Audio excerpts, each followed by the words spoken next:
Hello friends, this is Shifali and once again welcome back to Canada. Discussion करने वाले हैं कुछ ऐसे टॉपिक्स के ऊपर में जिनसे लगातार अब जो एग्जामिनेशन आपके हो रहे हैं शिफ्ट में, उनसे क्वेश्चंस पूछे जा रहे हैं। सो 5-6 ऐसे टॉपिक हैं जिनको मैं कवर करूंगी। कल भी मैंने कुछ टॉपिक्स आपको कवर कराए थे। कल का सेशन अगर आपने मिस किया तो जरूर देख लेना। कल हम लोगों ने मूव के ऊपर में क्वेश्चन किया था, स्वयं का टॉपिक कवर किया था जो हायर एजुकेशन का पार्ट है, स्वयं प्रभा को कवर किया था क्योंकि इनसे क्वेश्चंस आ रहे हैं। और एनईपी मतलब न्यू एजुकेशन पॉलिसी 2020 के कुछ क्वेश्चंस मैंने आपको कराए थे। सो एनईपी का कंसेप्ट मैंने बताया था, 40 क्वेश्चंस उसके ऊपर मैंने पहले कराए थे। उसकी लिंक के बारे में मैंने डिस्कस किया था।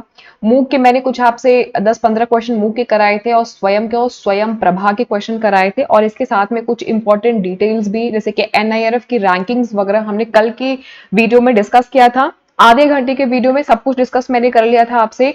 सो उसको 2x की स्पीड पे बढ़ा के देख सकते हो अगर टाइम कम है तो। लेकिन बहुत इंपॉर्टेंट वीडियो है इसलिए उसको मिस मत करना। चलो आज का टॉपिक स्टार्ट करते हैं। देखिए, आज के मॉर्निंग वाले शिफ्ट को जब एनालिसिस किया तो उसमें देखा कि कुछ क्वेश्चंस ऐसे आ रहे हैं जो कि अभी तक उस तरह के क्वेश्चंस नहीं आ रहे थे। हालांकि वो आपकी टीचिंग का ही पार्ट है, टीचिंग एप्टीट्यूड का पार्ट है, बट बहुत डेप्थ में क्वेश्चन पूछा है। और बेसिकली इस तरीके के टॉपिक्स आपके सिलेबस में डायरेक्ट वे में नहीं दिए हुए हैं, इनडायरेक्ट वे में आप समझ सकते हो कि दिए हुए हैं, बट डिस्कशन कर लेंगे ताकि आने वाले शिफ्ट में अगर उससे रिलेटेड क्वेश्चंस आए तो आपके गलत ना हो, सही जाए और बन जाए, क्योंकि काफी कंफ्यूजन है। तो चलिए स्टार्ट करते हैं एनी फर्दर डू सेशन को। सो प्लेलिस्ट वाले सेक्शन को एक्सप्लोर कर लेना। यहाँ पे मैंने एक सेपरेट प्लेलिस्ट बना ली हुई है एग्जाम एनालिसिस के नाम से। एग्जाम एनालिसिस 2021 इस नाम से एक प्लेलिस्ट बनी हुई है। इसमें शिफ्ट वाइज जो भी मैं एनालिसिस कर रही हूँ उसके वीडियोस मैं यहाँ पे डाल रही हूँ, और ये वाला भी वीडियो मैं यहीं पे डाल रही हूँ बिकॉज आपके एनालिसिस करने के बाद कुछ टॉपिक्स ऐसे निकल के आ रहे हैं जो कि आपके एग्जामिनेशन पॉइंट ऑफ व्यू से काफी इंपॉर्टेंट है। इस वजह से इनको एक ही जगह मैं डाल रही हूँ, तो इसी प्लेलिस्ट में आपको मिल जाएगा, राइट? क्योंकि सीक्वेंस वाइज आपको वीडियोस रहेंगे तो कोई प्रॉब्लम नहीं होगी आपको वीडियोस फाइंड आउट करने में। बाकी सोशल मीडिया हैंडल्स देख लो, काफी इंपॉर्टेंट है ये। टेलीग्राम के इस लिंक से ज्वाइन हो जाना क्योंकि यहीं पे मिलेगी आपको क्या पीडीएफ्स मिलेगी, लिंक्स मिलेगी, एंड जो भी मैं इंपॉर्टेंट अपडेट्स आपको शेयर करती हूँ यहाँ पे आपको मिलती है। तो देखिए, क्वेश्चन में क्या है एग्जाम में कि आपसे आज पूछा गया था मॉर्निंग वाले शिफ्ट में, शाम वाले शिफ्ट में भी प्रोबेबली हो सकता है पूछा जाए, या कल या आने वाले एग्जामिनेशन में, white head, red head, grey hat, green hat, ये क्या है इसको समझेंगे आज के सेशन में। और साथ ही कुछ समझेंगे solar energy, wind energy, power energy, geothermal energy. तो इनमें कौन कौन से कंट्रीज हैं जो प्रोड्यूस कर रही हैं। साथ का सेशन काफी इंपॉर्टेंट होने वाला है, इसे लाइक शेयर सब्सक्राइब कर दीजिएगा अगर फर्स्ट टाइम आप देख रहे हो, जुड़े नहीं हो तो।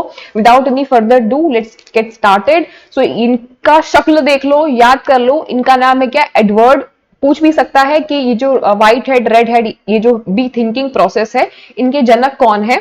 तो इनका नाम इंपॉर्टेंट है, Edward Charles Francis Publius de Bono. वैसे तो इनको एडवर्ड डी बोनो के नाम से जानते हैं, एडवर्ड डी बोनो के नाम से जानते हैं। जो इसमें इंपॉर्टेंट है वो समझिए कि ही इज अ फिजिशियन, एक फिजिशियन है, इज अ साइकोलॉजिस्ट, एक ऑथर है, एक इन्वेंटर है, is a philosopher and consultant. इन्होंने सबसे पहले एक टर्म को इन्वेंट किया था या ओरिजिनेट किया था। क्या नाम था उस टर्म का? Literal thinking. यहाँ पे एल होगा, लिटरल थिंकिंग। एंड इन्होंने ही एक बुक लिखी है, सिक्स थिंकिंग हैट, जिसके ऊपर एग्जामिनेशन में क्वेश्चन आ रहा है, सिक्स थिंकिंग हैट्स के ऊपर में। And he was also proponent of teaching and thinking as a subject in a school. तो ये इंपॉर्टेंट है, इन्होंने दो टर्म दिया था, क्या, लिटरल थिंकिंग का एक टर्म दिया था, and also he given a term called six thinking hats. And what is lateral thinking? Lateral thinking means is a manner of solving problems using indirect and creative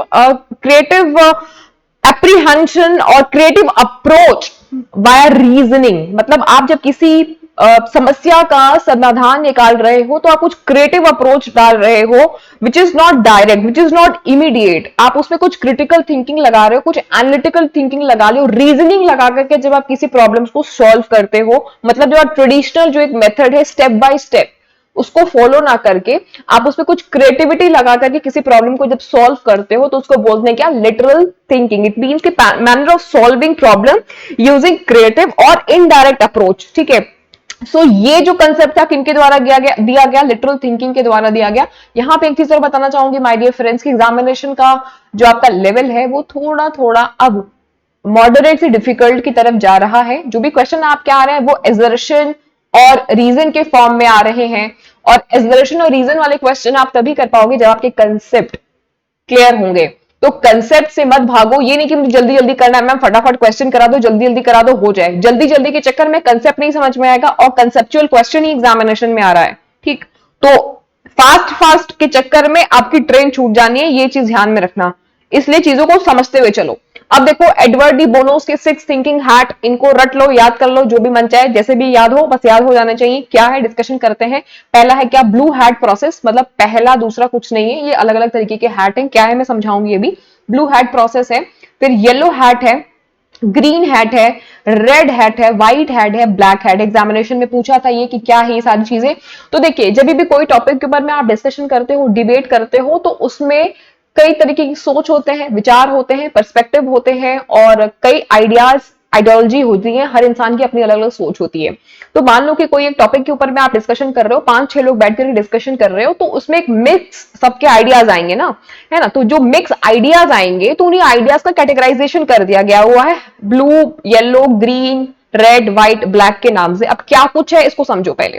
देखो blue hat क्या होता है, एक ऐसा thinking process है, एक ऐसा hat है जहां पे आप किसी चीज को बिग पिक्चर पे देखते हो, बड़े पिक्चर पे देखते हो। किसी चीज के बारे में जब आप डीप में सोचते हो, जब आप सोचते हो कि व्हाई थिंकिंग इज नीडेड, कि मैं इस बारे में क्यों सोच रहा हूं, जब आप इस पॉइंट पे आकर के सोचते हो, मतलब डेप्थ में आप एकदम सोच रहे हो, वेयर आर वी नाउ, हम कहां हैं, हमें क्या मतलब और हमें क्या आगे करना है। जब आप एक प्रोसेस की प्रक्रिया के ऊपर में सोचते हो तो उसको बोलते हैं ब्लू हैट, ठीक। येलो हैट क्या है, येलो हैट में जब आप किसी चीज के बेनिफिट के बारे में सोचते हो, मुझे इन्वेस्टमेंट करना है तो उसका पॉजिटिव साइन क्या होगा, मुझे इसमें कितना फायदा क्या होगा, क्या और इसमें अच्छे आइडियाज आ सकते हैं, इसका एडवांटेजेस क्या है। जब आप किसी चीज के पॉजिटिव एस्पेक्ट के बारे में डिस्कशन करते हो, सोचते हो, उसको बोलेंगे येलो हैट। ग्रीन हैट में क्या, जब आप थोड़ी सी क्रिएटिविटी लाते हो किसी चीज में, जब आप सोचते हो कोई क्रिएटिव तरीके से, न्यू आइडियाज या पॉसिबल आइडियाज या नए सजेशन जब आप लेते हो लोगों से, आप कैसे किसी चीज को और इंप्रूव कर सकते हो, जब इन चीजों पे, इन पॉइंट्स पे जब आप सोचते हो, so that comes under green hat. Red hat में क्या है, जब आप इंट्यूशंस, आपके अंदर से जो एक इंस्टिंक्ट आ रही है, फीलिंग्स आ रही है, इमोशंस आ रही है, जब आप उनको वैल्यू देते हो और उनको सोचते हो।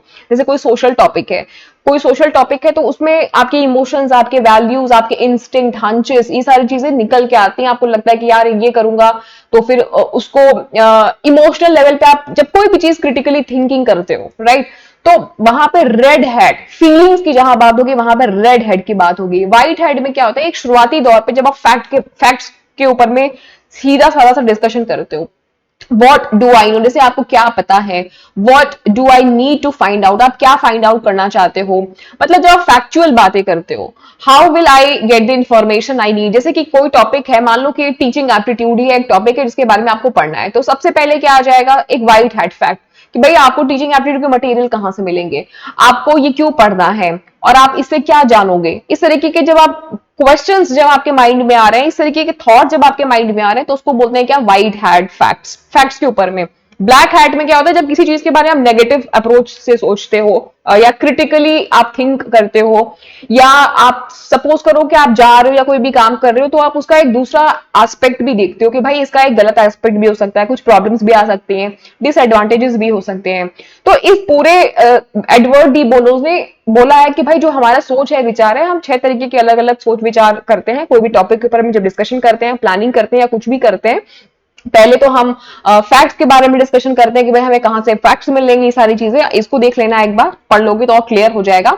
ब्लू हैट माने प्रोसेस, येलो हैट माने बेनिफिट के बारे में जब सोचते हो, ग्रीन हैट माने क्रिएटिविटी के बारे में, रेड हैट माने कि फीलिंग्स, जब आप फीलिंग्स के बारे में सोचते हो कि भाई उसका दिल ना दुखे या उसके लिए मैं कुछ अच्छा कर दूं, या मेरे पास कुछ ज्यादा है तो मैं उसको स्पेयर कर दूं, जैसे कि नोबल कॉज, सोशल कॉज के लिए जब भी आप काम करते हो। व्हाइट हैट में जब बेसिक बेसिक फैक्ट्स हो गया। ब्लैक हैट माने कॉशन, कॉशियसली जब आप किसी चीज के बारे में सोचते हो कि इसका क्या नेगेटिव इफेक्ट हो सकता है, मैंने अगर इसमें इन्वेस्टमेंट किया तो मुझे इसमें लॉस भी हो सकता है, इसके नेगेटिव कॉन्सिक्वेंस क्या हो सकते हैं, स्टेक होल्डर्स भी जा सकते हैं, हो सकता है कि जो टॉपिक मैं पढ़ा रही हूँ स्टूडेंट्स को बिल्कुल ना समझ में आए, बहुत सारी चीजें। मैं एक थॉट बता रही हूँ। तो अलग अलग तरीके के कैप दिए गए। कैप कहां पहना जाता है, कैप पहना जाता है ऑब्वियसली हेड, सिर के ऊपर में, तो इसी वजह से इसको हैट बोला गया या कैप बोला गया, जो आपके मेंटल एबिलिटी या मेंटल क्रिटिकल थिंकिंग को इन्फ्लुएंस करता है या रिफ्लेक्ट कर रहा है। अब आगे देखो, यहां पे एक हैट और है।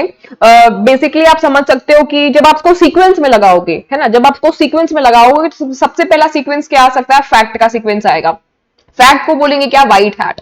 न्यूट्रल ऑब्जेक्टिविटी की बात हो रही है, neutral and objective concern with data, facts and figure information. जब आपको फैक्ट्स, फिगर, इन्फॉर्मेशन, ये सारी चीजें मिल रही हैं तो इट मींस की फैक्चुअल बेसिस, इट मींस की व्हाइट हैट की बात हो रही है।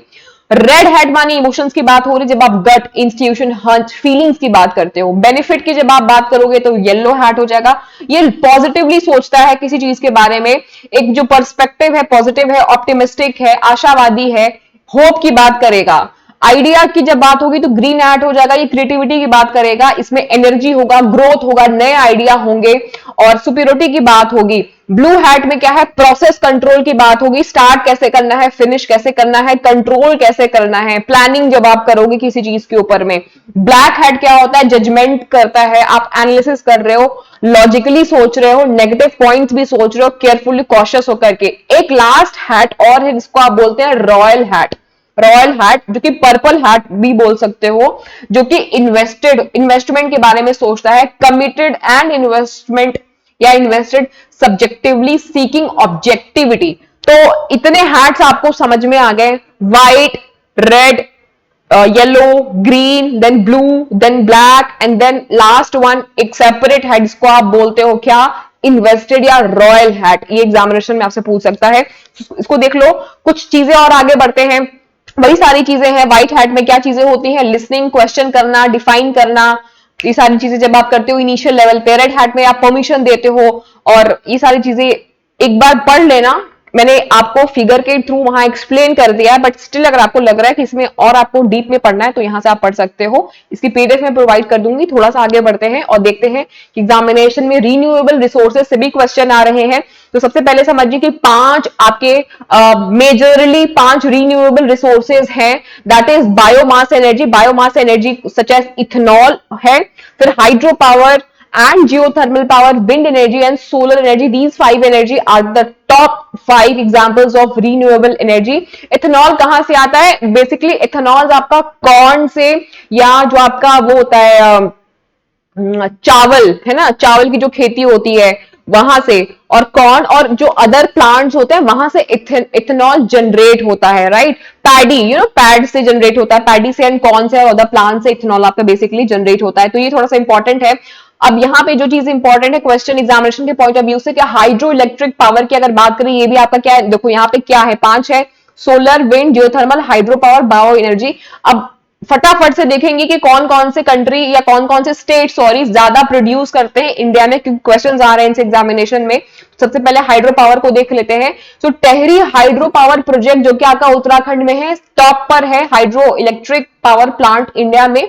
कहां पर है, टेहरी डैम उत्तराखंड में है, यहां पे सबसे ज्यादा हाईएस्ट हाइड्रो इलेक्ट्रिक पावर।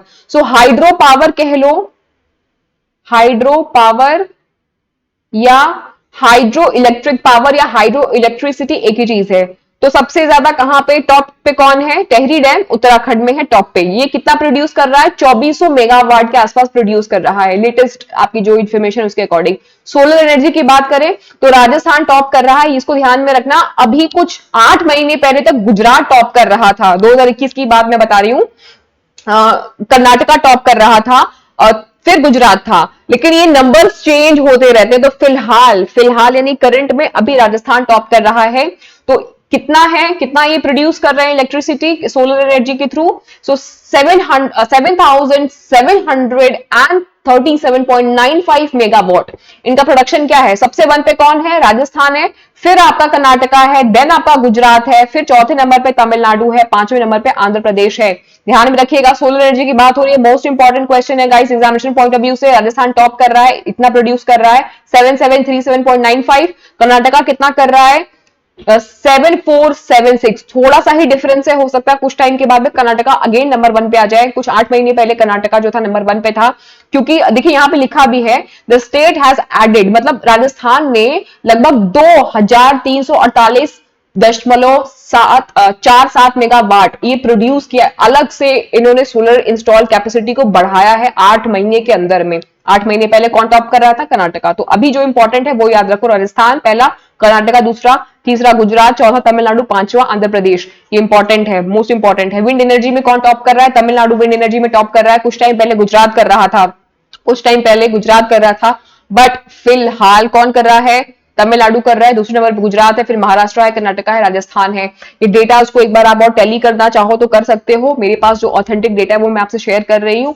सो तमिलनाडु क्या है? The south Indian state of Tamil Nadu tops the list with an annual wind power output of 9000 megawatt का प्रोडक्शन कर रहा है पर एनम। कौन? तमिलनाडु। तो ये इंपॉर्टेंट है इसमें, तो इसको देख लो। उसके बाद जियो थर्मल एनर्जी में कौन टॉप कर रहा है? तो विंध्याचल थर्मल पावर स्टेशन, जो कि कहां है? मध्य प्रदेश में है, मध्य प्रदेश में है। ये टॉप कर रहा है जियो थर्मल एनर्जी में, which state is the largest producer of Jio thermal energy?